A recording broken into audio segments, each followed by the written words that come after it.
Hey there everybody, my name is Kat Bowser. I'm your resident fantasy therapist. Welcome back to my channel. Those of you here for the first time, welcome. My name is Kat Bowser. I'm a licensed therapist. I'm also a writer working on my first two novels, one the start of a series, one a standalone. And on my channel I like to talk about the psychology behind writing, the heart of the characters, if you will, because to me that's what makes a story worth reading. So that's kind of the angle to take when I talk about things on my channel. So this week you guys will notice I'm late again. Honestly, I have no excuse for it aside from the fact that I think just everything compounded on me this week, and it was just a lot of stuff on my shoulders, so I just didn't get around to it until today. So I'm sorry. I am feeling a lot better. I've got some things more handled, so hopefully I can make next week better. And I have been researching for my next two videos, so hopefully I'll be able to get those up for you guys, and I hope it'll be worth the wait for you. But I did want to do a couple videos for you today. So today I wanted to talk about, are you a sequential writer or are you a spree writer? So I don't know if these are official terms. These are just the terms that make the most sense to me. So let me define them for you real quick.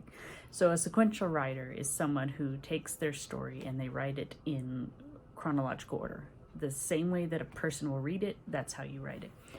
What I call a spree writer is someone that jumps around. So they might write the beginning and then they might write a piece at the end. They might write a little in the middle, go back to the beginning, so on and so forth.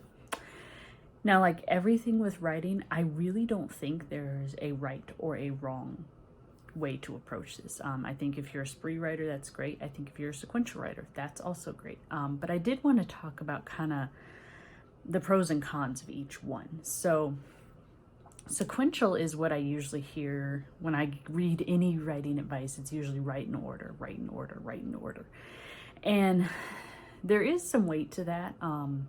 I think when you write in the order that your reader is going to read, it's easier for you to kind of pick up on the slow pieces. So if I'm writing and I get to a chapter that I'm just not engaged in, chances are my reader is not going to be engaged either. So that might be a sign to me, okay, let's maybe look at this and see what I can do to change it. So that is definitely a big plus to it.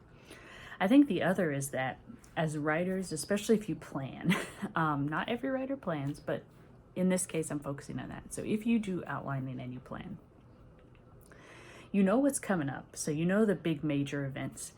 And me personally, I get excited for them. Like I know the big major plot points and twists and everything that are going to be in my story. And I look forward to getting to them so much. And I think we can build up the reader as we write because we're interested, we're excited. So that is definitely another positive. So what are some cons to this? Well, sometimes you just don't feel like writing a certain scene. This is where I kind of divide from some other writers. Some writers say if you're not interested in writing a scene, it makes it a bad scene. I don't think that's necessarily true. Reason being, I'll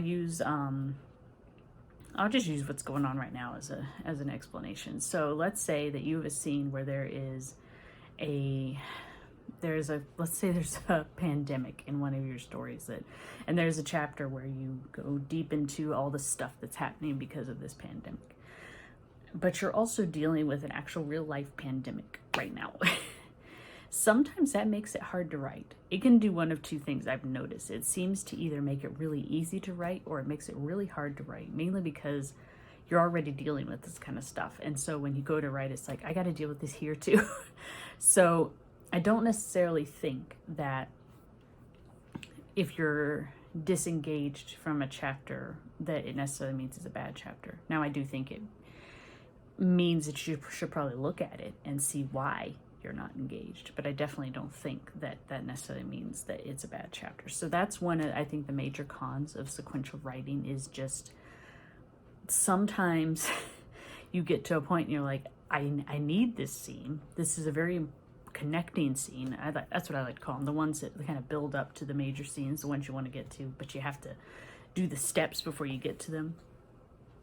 And sometimes those are just hard to write. I'm a believer in writer's block, and I think sometimes you just are not in the mood to write certain scenes, and so that can be a problem when you're trying to do sequential writing. I think that's the major disadvantage of sequential writing. Yeah, I mean, I'm sure there's other disadvantages. That's the big major one that I see. So then we have spree writing. Like I said, this is where you kind of jump around. So what are the pros of this? Well, you get to work on the scenes you want to work on. I think that's the biggest pro of this, is that you can jump right to the scenes that you're very enthusiastic about. You can dive right into that major twist or that major character development or whatever it is that is the one that's really holding your attention. And that's great.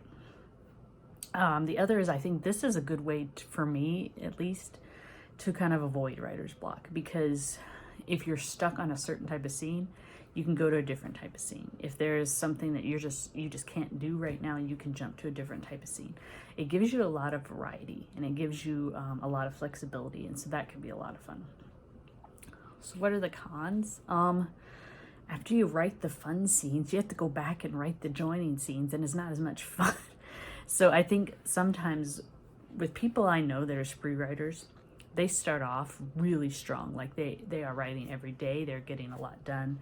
And then when they get past the scenes that they really wanted to do and they have to go back and do the connecting scenes, they slow down a lot. And a lot of them really struggle to get those connecting scenes. So that can be a problem. I think the other really depends on how you write. Some people, they have an outline and they don't differentiate it from it at all. I mean, that is set in stone, there's nothing else. Some people, they vary a little bit as they go. And sometimes what happens is, as you write, a plot point shifts or changes, or a character shifts or changes, and you just kind of adjust your outline accordingly. If you've already written your big scenes, and you find this happening as you do your connecting scenes, now you have to rewrite that big scene to make it fit. So that can be kind of annoying, but I think it can also be good for the story. So I think those are the major cons of doing this, what I call spree writing. What am I? I don't know. For me, it really depends on the story. Like my major work in progress right now, my very long one, the one I've been talking about for a while, the start of my series, I found I am mostly sequential, but I have bits of me that are spree. And by that I mean I try to write in order. But sometimes I do get to a chapter or a scene that for whatever reason I'm just not jiving with. I can't do it right now. And so what I do is I jot down all the major information I need to know for the scene. I usually jot it down in red and I leave it there and I'll go back to it. And then I move on to the next major scene. So I still try to mainly stay a sequential writer, but I jump around a little bit. But you're not going to see me like jumping from the beginning to the end or anything like that. But that doesn't necessarily hold for all my stories. I think it really depends on the type of story. Like there's some stories where there's just major events and they're linked together, but it's not so much this event leads to this event leads to this event. It's more like, you know, this event, this event, this event, and there's little connectors in between them. Those I can jump around with a little more because then I can write the major events and then I can connect them. So really just depend on the story. So I just wanted to talk about this a little bit. What kind of writer are you guys? Are you one of these? Are you a mix of these? Are you neither of these? And if so, what kind of writer are you? I'm curious. I want to see. So please leave your comments below. I'll get to them as soon as I can. If you have any suggestions, make sure you leave them below. Again, I'll get to them as soon as I can. If you guys don't want to miss when I upload, make sure you subscribe and ring that bell so you'll get notified whenever a new video is up. I'm going to try to get back to my regular schedule this week, like I said last week, and these last couple weeks have just been odd. So I'm hoping I can fix that, because I try to give you guys at least 2 videos a week, and I try to spread them out. Sometimes I can't, though, because life. I mean, sometimes it's just life. But thank you guys for stopping in for my video. And I hope you guys found it interesting. And until next time, stay safe. And I hope you guys have a good one.